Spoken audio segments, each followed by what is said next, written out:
अन्याश्च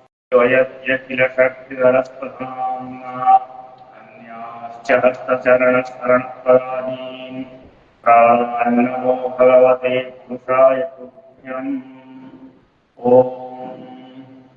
स्तुतामया वरदा वेदमाता प्रचोदयन्तां पावमानि द्विजानाम् आयुक्तां प्रजां पठन्तीर्षवीणं ब्रह्मवर्चसम्।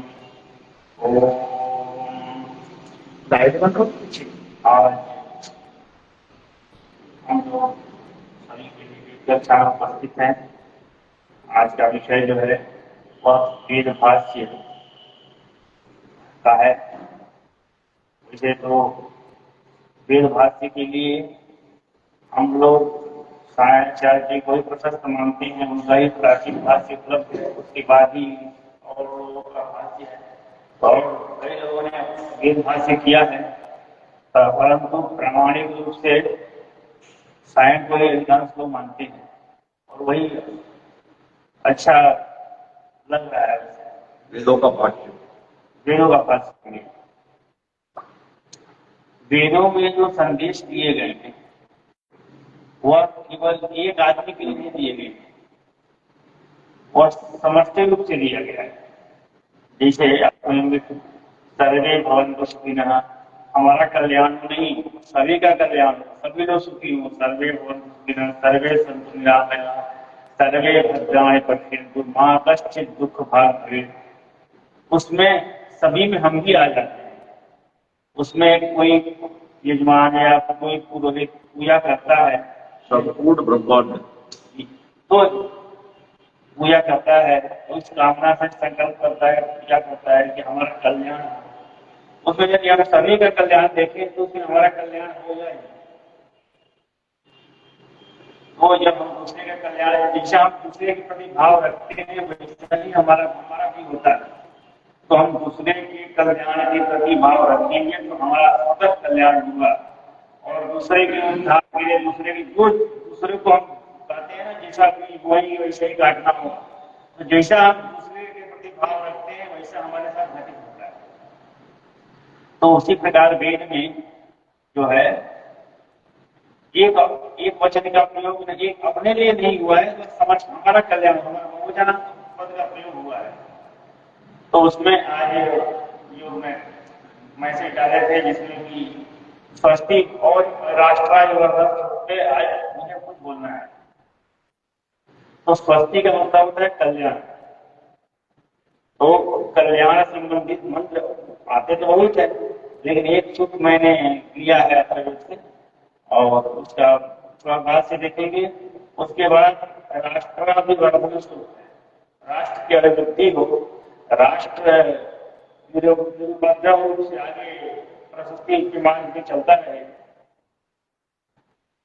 वैसे एक श्लोक भी है, कहीं परिशिष्ट में आता है, यस्य राज्ञो जनपदे अथर्वा शांति पारगः निवसत्य तदाष्ट्रम वर्धते निरुपद्रवम्।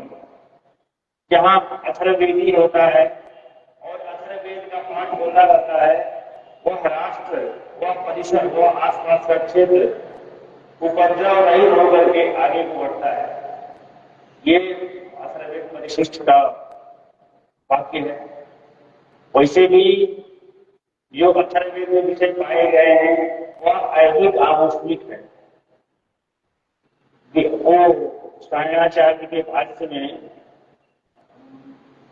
उन्होंने भूमिका में ही पहले भाग में कहा है,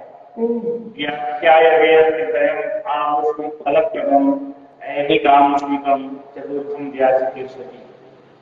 मैं तीनों आमुष्मिक फल देने वाले वेदों की व्याख्या करने के बाद मैं ऐहिक और आमुष्मिक फल देने वाले चतुर्थ वेद की व्याख्या कर रहा हूँ। तो ऐहिक का मतलब हमारे जीवन से संबंधित। बहुत तो कहते हैं कि ये अथर्ववेद जो है जादू टोने का है। ये जादू करना नहीं है, हमारा कर्म कर्तव्य है और कर्तव्य में हम सही रूप से कर्तव्य करते हैं, वो सिद्ध हो जाता है, तो उसमें जादू टोने तो है नहीं। जब हम सही कार्य करेंगे, अपना कर्तव्य का पालन करेंगे तो कार्य से सिद्धि होती है। कोई कार्य कार्य को जादू टोना में क्या करते हैं, सब कुछ भी कर देते, कार्य कर देते, किसी भी तरह से कार्य सिद्ध करके दिखा देते, कार्य हो गया, यही जादू टोना है। ये कुछ भी बना देंगे, कुछ भी कर देंगे। तो इसमें जो है अथर्ववेद में भी जो भी मेधाजनम है, शत्रु दमनम है, इत्यादि परिहरणम है, मेधाजनम है, बुद्धि वर्धनम है, और राष्ट्रवर्धन है, दीर्घायु प्राप्ति है, ये सब सुख जो प्राप्त होते हैं, इसका हम सही से प्रयोग करें, सही से उपयोग करें, तो हम भी अपने लक्ष्य को पा सकते हैं। और इन जो हमारे मंत्रों की व्याख्या है उसमें समष्टि भाव है, व्यष्टि भाव किसी एक के लिए नहीं है, हम सभी के लिए है कि हम सभी का कल्याण हो, सभी का उद्धार हो। तो मैं मंत्र को मैं पाठ करके और उसका जहां तक संभव होता है उसकी व्याख्या करने का प्रयास करता हूँ। मंत्र है स्वस्तिरा विषाम पतिर्वृत्रः विवृधो जहि बिना इंद्रप्रधो जहि नीचा यक्ष प्रतन्यता। ये मंत्र है अथर्ववेद का। उसमें जो है ये स्वस्ति वाचन है इसका। स्वस्तिरा विषाम पतिर्वृत्रः विवृधो जहि पति वृषेन्द्रः पुरये भयंकरः।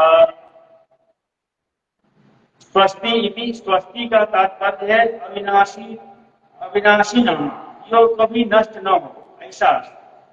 विनाश रहितम शोभनम फलम ददाति प्रयच्छति इति स्वस्तिका।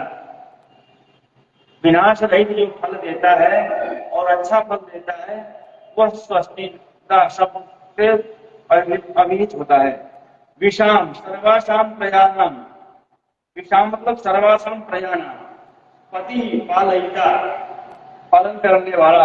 वृत्रः, वृत्रो नाम जलाधार भूतो मेघ, वृत्र नाम मेघा भी वर्तते, वृत्रासुर तत्र अन्य अन्य वर्तते।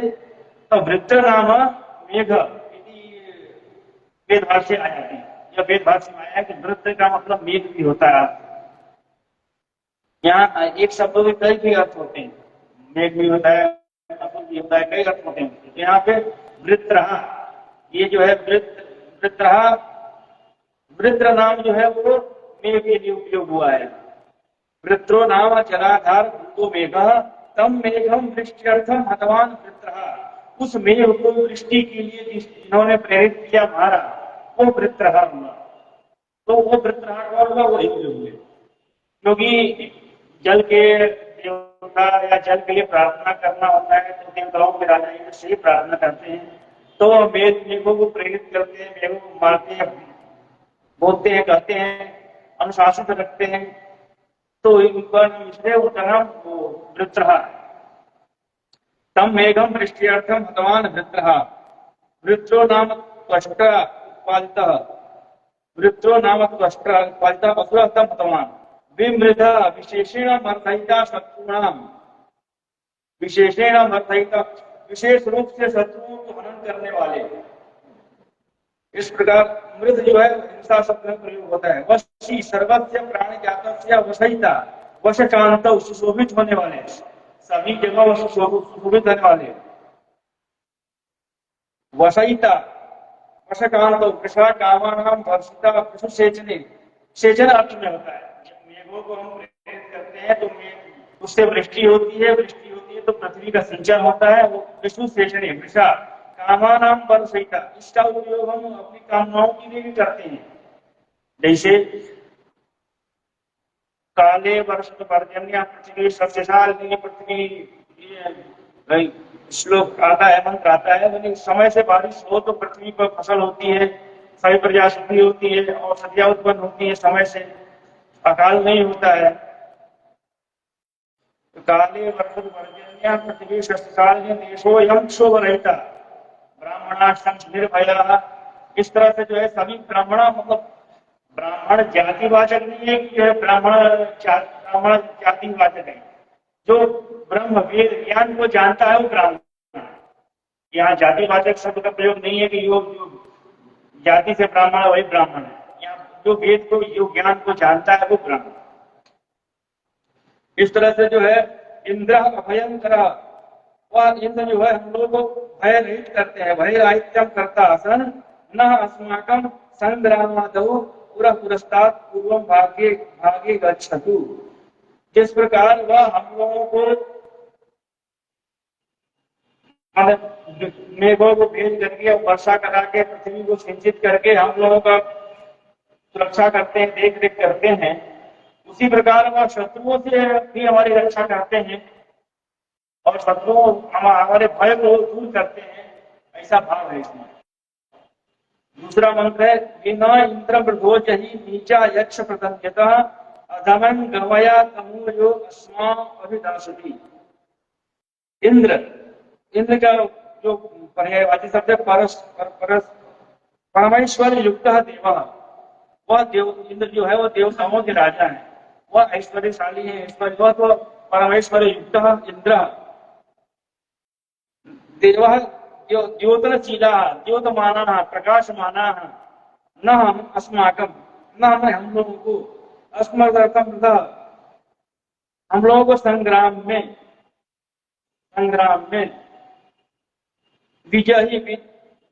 विजय को प्राप्त कराओ। अस्मत् विजयार्थम संग्राम कारणा शत्रुन मारे इत्यर्थ। हमारे संग्राम में, हमारी समस्या में, वह संग्राम वह युद्ध का संग्राम नहीं, हमारे दैनिक, जैसे कि मैंने कल कहा था, युद्ध तो युद्ध मैंने कृष्ण भगवान कहा रहे अर्जुन से युद्ध करो, तुम्हारा कर्म करो। तो युद्ध करना मतलब हमारे दैनिक स्थितियों से, दैनिक क्रियाकलापों से, चुनौतियों का सामना करना, वो ही एक युद्ध है।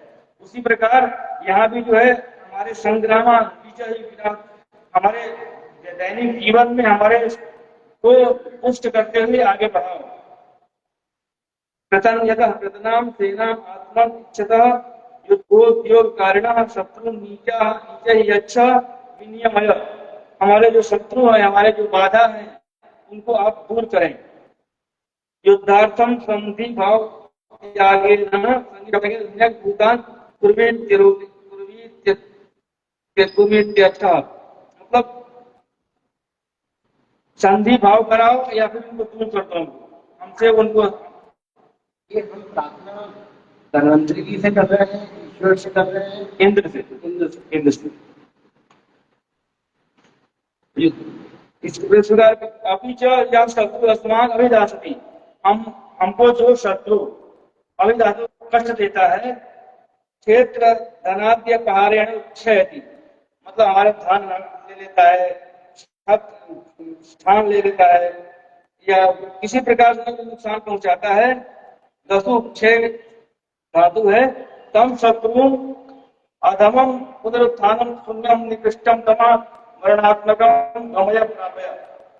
जिस प्रकार से हमको बाधा आ रही, जिस प्रकार से हमको कष्ट हो रहा है, जो भी दुख है, उसका अधमम कुरु, मतलब उसको वो फिर दोबारा उठ न पाए, हमारे प्रकर्ष को, उत्कर्ष को बाधा ना पहुंचा पाए, ऐसा मरण निकृष्टम तम, मतलब निकृष्ट कर दो उसको, मरण सदृश कर दो उसको, ऐसी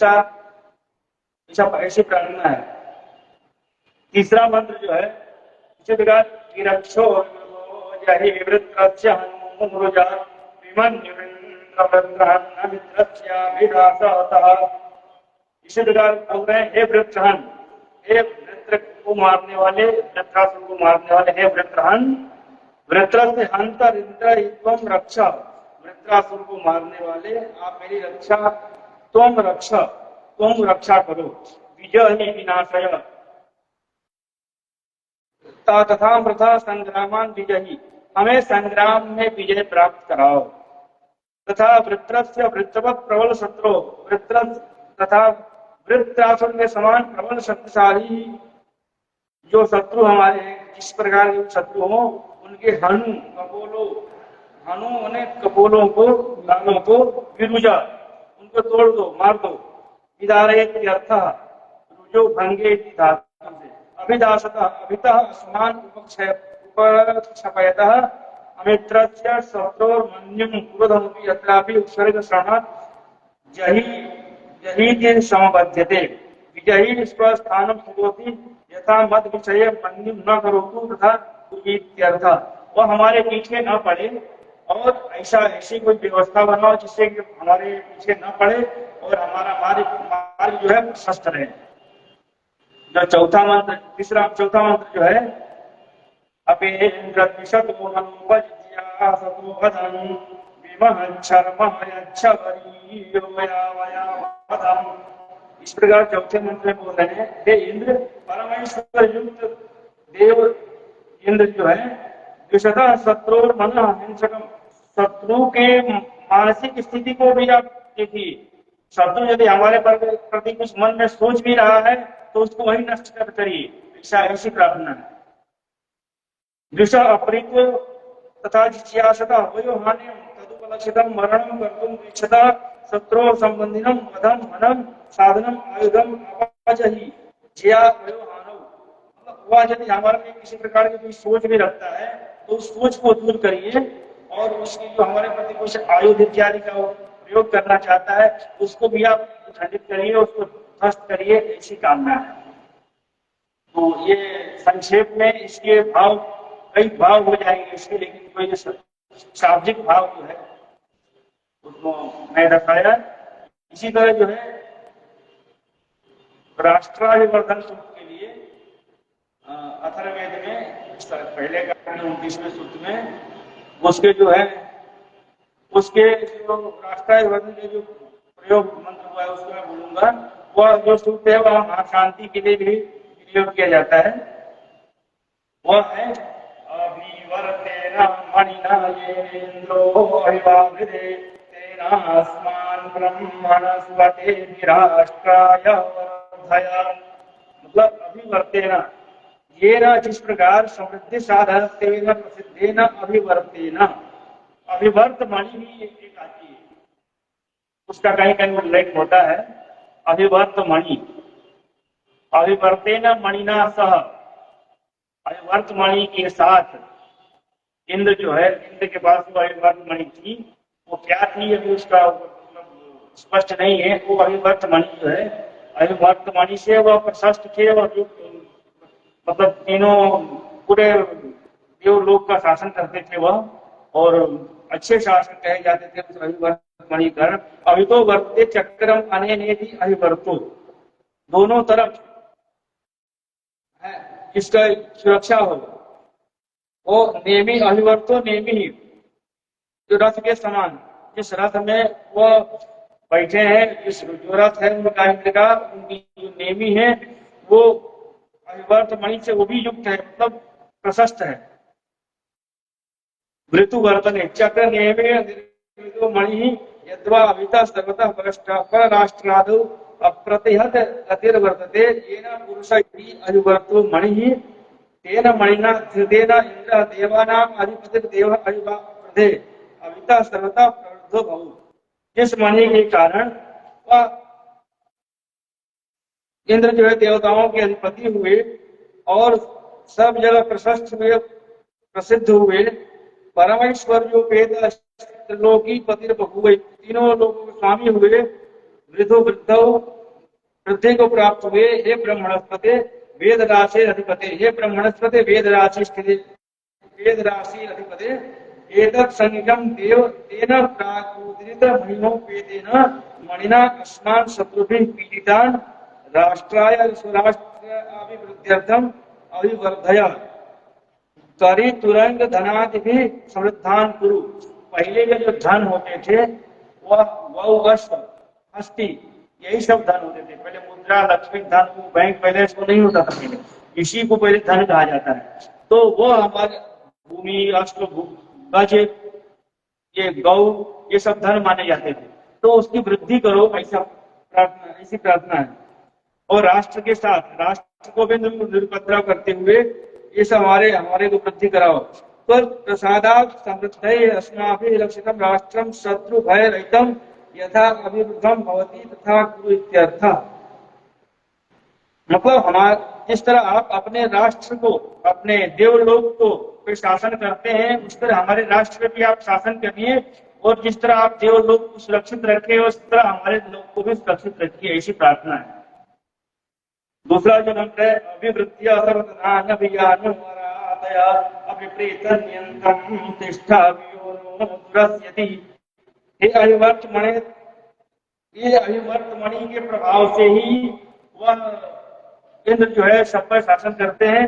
तो अभिवर्त मणि को संबोधित करके कहा गया, हे अभिवर्त मणि, तुम सपत्ना सपत्नी और सपत्ना सहज शत्रव अस्मदीया स्थान शत्रुन अभिवृत्य, जो हमारे पास में रह करके हमारे साथ रह करके हमारे से शत्रुता करते हैं, उनको भी आप जो है सावधान करिए और उनको भी हमारे अनुकूल करिए।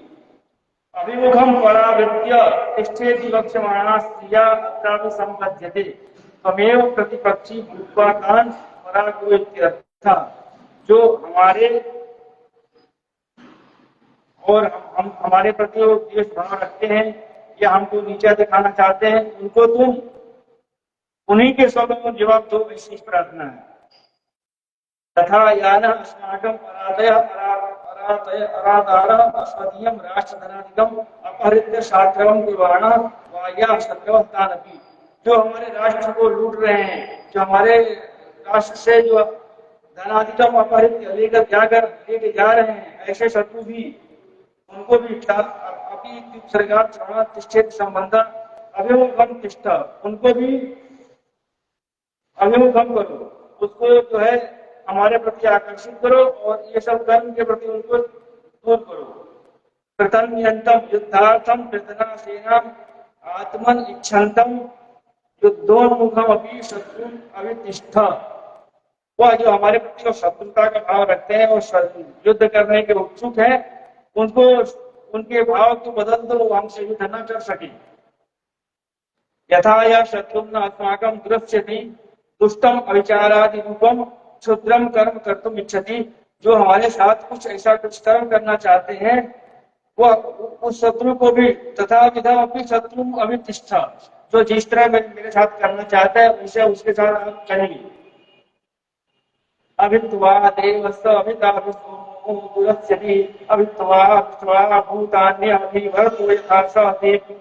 हे महे त्वाम देवः द्योतनात्मक सविता सर्वस्य प्राणजातस्य प्रेरकः एतत् संज्ञको देवः अभिइत्युपसर्ग श्रवणात् अभिवृधत् इति क्रियार्थादि संबध्यते। अभ्यभिवृधत् अभितः समृद्धम् अकार्षि तथा सोमो देवः अभ्यभिवृधत् तथा हे मने विश्वानि निखिलानि भूतानि भवन्ति सत्तां लाभवन्तः इति भूतानि चरात्मकानि अभ्यभिवृधन् अभिवर्धनम् इदम्। यथा येन प्रकारेण हेम त्वम् अभिवर्तः धारयितुं पुरुषस्य अवितः राष्ट्रादौ वर्तन साधकः भूत असति भवति तथा त्वाम् अभिवृधन् इति। मतलब जिस प्रकार आप अपने राष्ट्र की रक्षा कर रहे हैं, उसी प्रकार हमारे राष्ट्र की भी रक्षा करिए। आप जो है अभिवर्त मणि को धारण करने वाले हैं, उसी प्रकार मुझे भी अभिवर्त मणि का आशीर्वाद आशीष प्राप्त हो, जिससे भी हम भी अपने राष्ट्र को संभालने में, ले चलने में, आगे अग्रसर करने में हम सक्षम हो, ऐसी प्रार्थना है। चौथा मंत्र है अभिवर्तो अभिभवस्य पत्नक्षयो मणि राष्ट्राय मह्यं बध्यतां सबदनेभ्यः पराभूये।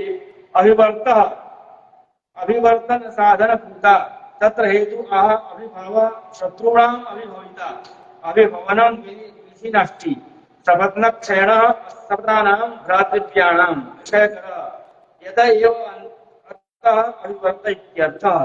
तादृशो मणिः मह्यं मम बध्यतां बन्धबन्धने मणिबन्धनं प्रयोजनमाह राष्ट्राय हृदये तथा सबदनेभ्यः भ्रातृव्याणां पराभूये पराभवाय परापूर्वाद्भवतः संपदादि लक्षणो भावे बध्यमानोऽयं मणिः पूर्वं शत्रुभिः पीडितस्य स्वराष्ट्रस्य अभिवृद्धिं बाधकानां शत्रूणां नाशनं च करोतु इत्यर्थः। जो राष्ट्र के अभिवर्धन में जो हमारे जो मित्र बंधु ही बांधव, हमारे जो दुश्मन जो होते हैं वो हमारे मित्र बंधु बांधव भी होते हैं। दुश्मन या शत्रु कोई बाहर से उत्पन्न नहीं होता है, वो हमारे बीच में ही रहता है। हमारी गतिविधियों को जानने के बाद वो शत्रु होता है। तो हमारे जो गतिविधियों को जानने वाले जो हमारे आसपास रहने वाले हों हमारे अनुकूल रहे हैं और हमारे प्रतिकूल न हो, क्योंकि हमारे प्रतिकूल हो जाएंगे तो वो शत्रु हो जाएंगे और हमारे अनुकूल रहेंगे तो मित्र होंगे। तो इसलिए हमारे ये मित्र को परावर्तित करने के लिए ये इंद्र से प्रार्थना है कि जो हमारे आसपास जो है हमारे भ्रातृ बंधु जो भाई लोग जो है वो हमारे अनुकूल रहे। मैं जिस कार्य के लिए आगे बढ़ रहा हूँ, जो राष्ट्र रक्षा के लिए जिस कार्य के लिए आगे चलता हूँ, उसमें अपना सहयोग प्रदान करें। इसी प्रकार जो है सूर्यो अगाधम मामकम वचः यथा हम शत्रु धान्य सपदनस्तपदनः असौ नभो मंडले परिदृश्यमान सूर्य सर्वस्य प्राणजातकस्य प्रेरको देवः उदयात् विद्वान् किंच मामकम मदीयम् इदम् अधुनोच्चार्यमाणं वचः आत्मनो जया संसात्मकं शत्रूणाम् अभिप्रतिपादिकं च वाक्यं यद्वा जयोद्देशेन प्रयुज्यमानं मंत्रात्मकं वाक्यम् उत इति उपसर्ग श्रवणात् प्रकृत क्रिया संबंध उदगात् मामकं सूर्योदयस्य भाग्यव्यवहारस्य च प्रतिदिनं सत्येपि विशेषस्तथनं प्रयोजनम् आम् अभिवर्तमणिधारकः यथा येन प्रकारेण शत्रूणां हन्ता असानि भवानि यथा हम एवं भवानी तथा उदगात् इति विवेण संबंध मणि प्रभावात् अद्यतन सूर्योदय अधुना प्रयुज्यमान वचस्य शत्रुहनानुकूलम् अभूत् इत्यर्थ यत् सर्वस्वरूपम् अत्यहम् असपत्नात् शत्रुरहितः एव यदि च सपत्ना भव्ययोस्तरहि सपत्नानां शत्रूणां हन्ता अस्मि। जिस प्रकार होते ये जो दिन जो होता है वो देवताओं का है और ये रात्रि होती है जो निशाचरों की होती है। निशायाम चरती थी निशाचरा, वो राक्षसों की एक उपनाम है निशाचर, निशायाम चरती थी निशाचरा। और जब सूर्योदय के आने के बाद वो सब दूर हो जाते हैं। जो निशाचरों का जो समय होता है 12 से रात की रात्रि जो हम लोग मानते हैं 12 से 3 के बीच में, जो ब्रह्म मुहूर्त 3 बजे के बाद शुरू होता है, तो जब ब्रह्म मुहूर्त शुरू होता है, जब सूर्योदय होता है तो जो तमह जो दूर होता है, अंधकार होता है, दूर हो जाता है।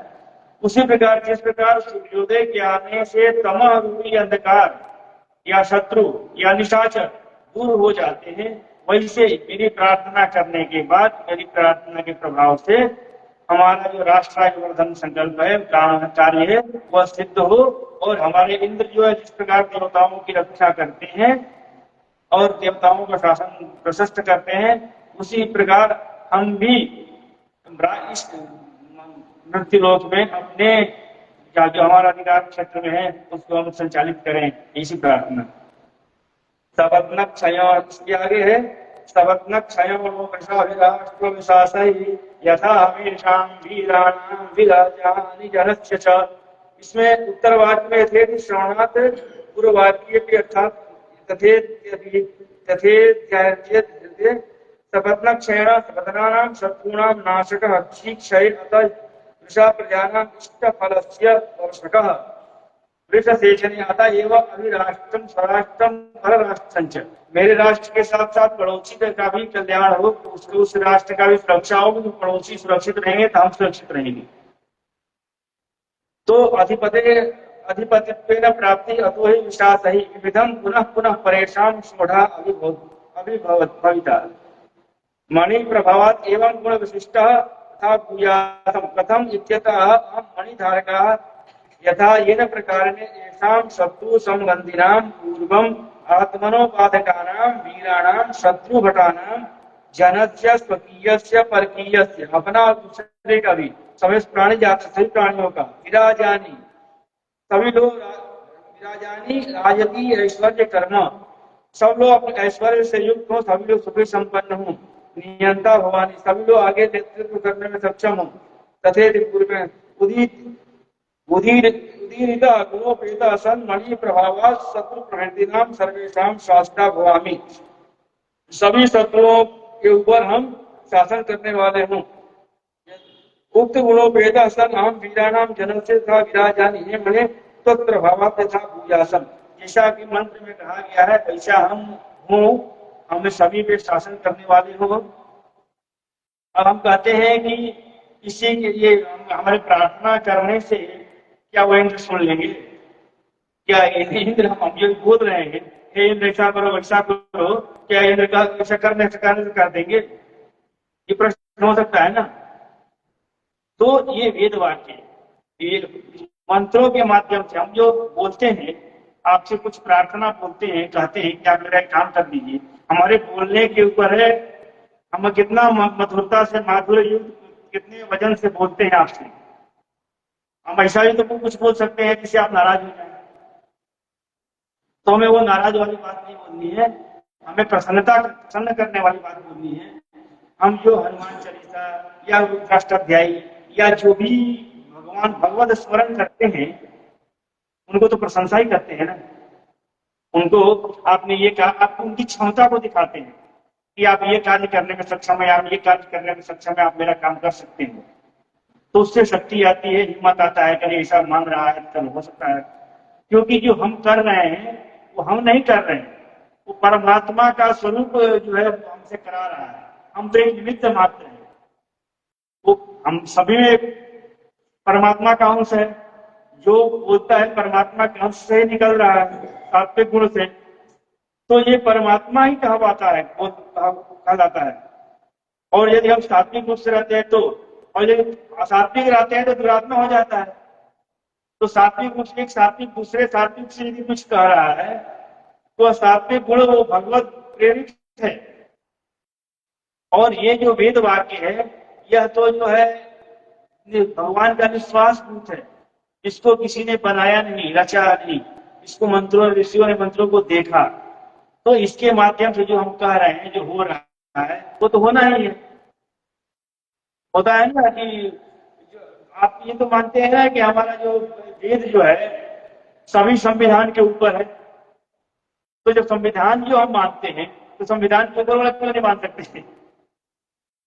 जब प्रधानमंत्री की बात मान रहे हैं तो राष्ट्रपति को तो माननी पड़ेगी। तो ये इसी प्रकार ये वेद जो है, वेद राशि है, वेद राशियों में मंत्रों के माध्यम से, शब्दों के माध्यम से, स्वरों के माध्यम से जो ऋषियों ने देखा है, बोला है, कहा है, हमको संदेश दिया है, यहाँ तक हम लोग जो जान पा रहे हैं, वह ऋषि प्रोक्त वाक्य है। तो ऋषि परंपरागत आई हुई बात है, तो इससे कार्य अवश्य सिद्ध होगा। किसी ऋषि मुनि, आप मतलब सिद्ध महात्मा के पास जाते हैं, बोलते हमारा कार्य सिद्ध नहीं होता है, तो कहते हैं चलो ये ऐसा काम कर दो, विधि कर दो, ये उपाय कर दो, काम हो जाएगा। काम नहीं होने वाला होता है, फिर भी उस महात्मा के शब्द के प्रभाव से कार्य हो जाता है। तो उसमें उस वाणी वाक शक्ति होती है, संयम नियम पूर्वक शक्ति। वो वाक शक्ति कैसे बनी? बोलने के लिए सभी बोलते हैं, वाक को संयमित वाक्य को रखना है, अपने तपस्वी युक्त जीवन जीना है। और इसी तरह से जो कहते हैं ना कि जो है वो 1 साल तक असत्य न बोले तो वर्ष पर्यंतम जो सत्य बोलता है उसकी वाणी सिद्ध हो जाती है। लेकिन ये संभव ही नहीं हो पाता है। 24 घंटा में कभी न कभी कहीं न कहीं कुछ न कुछ असत्य हो ही जाता है, तो वाणी वो सिद्ध कैसे हो पाएगी? एक श्लोक भी आता है,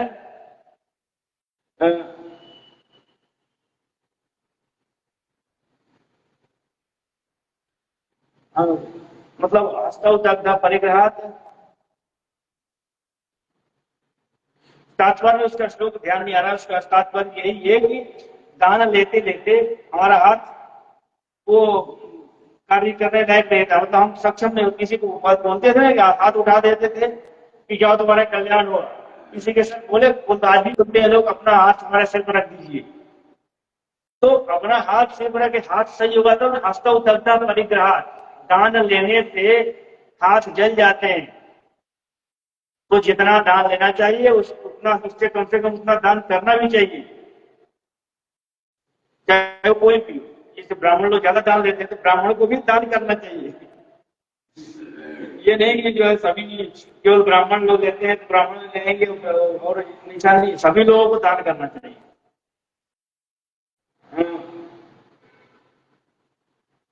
कुछ लोग कभी नहीं ध्यान नहीं आ रहा कौन सा लोग। और मन भी है, मन भी इधर उधर भटकता रहा है, मन संयमित हो। यदि हम आप लोग ही संध्या पूजा पाठ करते होंगे, जब ध्यान दिमाग एकाग्र होता होगा, कभी कभी तो नई योजना, नई बातें आती होंगी। बहुत कम आती है विषय। वैसे प्रयास कर बच्चों को, इसीलिए हम लोग संध्या गायत्री पूजा उपासना सिखाते हैं कि पहले ध्यान एकाग्र करें। हम ध्यान एकाग्र करके जो भी चाहे वो सिद्ध कर सकते हैं, प्राप्त कर सकते हैं। ये जो मन होता है ना, मन भटकता है। जब करने बैठेंगे मन कहीं और घूमेगा। मन को एक जगह एकत्रित करना है। यदि मन को संयमित कर लेते हैं तो उस प्रकार से हम सिद्धि को प्राप्त करते हैं। उसी तरह 10 सेकेंड, 5 सेकेंड, 2 सेकेंड, इस तरह से धीरे धीरे करते करते मन को 1 मिनट 2 मिनट तक मुश्किल है, लेकिन प्रयास करना चाहिए। जितना अधिक प्रयास कर सकते हैं उतना ही आप सिद्ध हो सकते हैं। आपके द्वारा कही गई वाणी वह दूसरे को फलीभूत हो सकती है। आप किसी को कुछ भी कह देंगे उसको हो जाएगा। क्यों? क्योंकि आपकी वाणी सही है, आपने तपस्या की है, सिद्ध किया है। और ऐसे ही बोलते रहेंगे, कुछ भी अनाप शनाप बोलते रहेंगे तो ऐसे ही कुछ नहीं होने वाला। तो इसीलिए बोलते जो है ऐसी तपस्या करनी चाहिए। उसी प्रकार से हमारे रिश्ते नाते के संबंध में भी एक मंत्र प्राप्त होता है, सामनस्य मंत्र। सामनस्य सूक्त के नाम से आता है, तीसरे काल में 30वां सूक्त है, वह सामनस्य सूक्त के नाम से आता है। उसका भाव आप लोग मंत्र बोलते हैं, उसका भाव तो आप लोग समझ लेंगे, क्योंकि जितना हुआ मैं बताने का प्रयास करूंगा। ओम सहृदयं सामनस्यमविद्वेषं तृणोमि वः अन्यो अन्यमभिहर्यतवत्सं जातमीवाघ्न्या अनुव्रतः पितुः पुत्रो मात्रा भवतु सम्मोहनः जायापद्ये मधुमतीं वाचं वदतु सन्दिवाम् मा भ्राता भ्रातारं दीक्षन्मा स्वसारमुतस्वसा सम्यञ्च सभ्रता भूत्वा वाचं वदत भद्रया येन देवान् वियन्ति नो च विद्विषते मिथः तत्कर्णो ब्रह्मो गृहे संज्ञानं पुरुषेभ्यः ज्यायस्वन्तश्चित्तिनो मावियौश्च संराधयन्तस्तदूराश्चरन्तः अन्यस्मै वल्वदन्त एतसद्रीचीनानवः सम्मानसः शृणोमि समानी प्रभासावन्नभागस्वमाने योत्रे सावोरज्मि सम्यञ्चोऽग्निं सपलयताराणां विवाहितः तद्रीचीनान् वस्मान् शृणोमि एकस्मिन् संवदानेन सर्वान् देवा इव क्षमाणा सायं प्रातः सौमनसो अस्तु। इस सूक्त में सहृदयं सामनस्यं अविद्वेषं कृणोमि वः, सभी लोगों का हृदय सामनस्य, एकता हो। हम कुछ सोच रहे हैं, हम कुछ बोल रहे हैं, आप कुछ सोच रहे हैं, ऐसा नहीं। हम जो सोचे उस पर सब लोग हाँ करें और उसी हम लोगों में एकता। हम सब हृदयं सामनस्यम कृणोमि, हृदयं सामनस्यम विद्वेषं कृणोमि वः, हम एक दूसरे से द्वेष न करें और हम लोग जो कार्य करें हम लोगों में एकता हो। हम जो सोचे हमारे पड़ोसी भी वही हमसे हमारा विचार मिलता जुलता हो। अन्यो अन्यस्मयी वल्लुवदन्त, अन्यो अन्यस्मयी, एक दूसरे के प्रति हम लोग उल्टा सीधा ना बोले। यदि वो बात सही है तो उसको बात करके आगे बढ़े। जायापति मधुमती वाचम वदतु, जायापति, इसमें रिश्तों के बारे में भी आया। जायापति, पति के लिए पत्नी, जायापति मधुमती वाचम वदतु, अच्छी वाणी बोले। माँ भ्राता भ्रातारम दीक्षन्मा, भाई भाई आपस में द्वेष न करें, एक दूसरे की बात माने। माँ भ्राता भ्रातारम दीक्षन्मा स्वसारमुतस्वसा, बहने भी जो है एक दूसरे की बात माने, सुने, समझे, एक दूसरे से द्वेष न करें। माँ भ्राता भ्रातारम दीक्षन्मा सम्यञ्च सभ्रता भूत्वा वाचं वदत भद्रया, और सभी लोग एक दूसरे के कल्याणकारी कल्याण की बात करें। किसी को श्राप ना दे, किसी के प्रति उल्टा भाव ना रखें और सभी को अपने जैसा विचार करें। भ्राता भ्रातारं सम्यञ्च सभ्रता भूत्वा वाचं वदत येन देवान् अभियन्ति नो च विद्विषते मिथः, जिस प्रकार देवता लोग आपस में द्वेष नहीं करते हैं और असत्य नहीं बोलते हैं, उस प्रकार हम लोग मनुष्य लोग भी माया मोह अज्ञान रूप में एक दूसरे को कुछ बोल देते, कह देते हैं, वैसा न करें। ये न देवान विदन्ति नो च विदन्ति तत्कृण्वो ब्रह्मो गृहे संज्ञानं पुरुषेभ्यः, हम लोग अच्छे ज्ञान से युक्त हों, अच्छे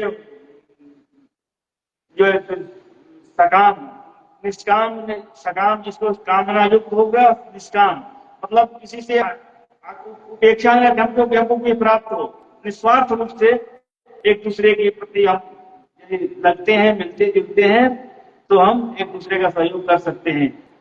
इस प्रकार से जो है सामंजस्य के बारे में, एकता के बारे में जो है वेद में संदेश मिलता है। बस इसी के साथ अपनी वाणी को विराम देता हूँ। नमस्कार।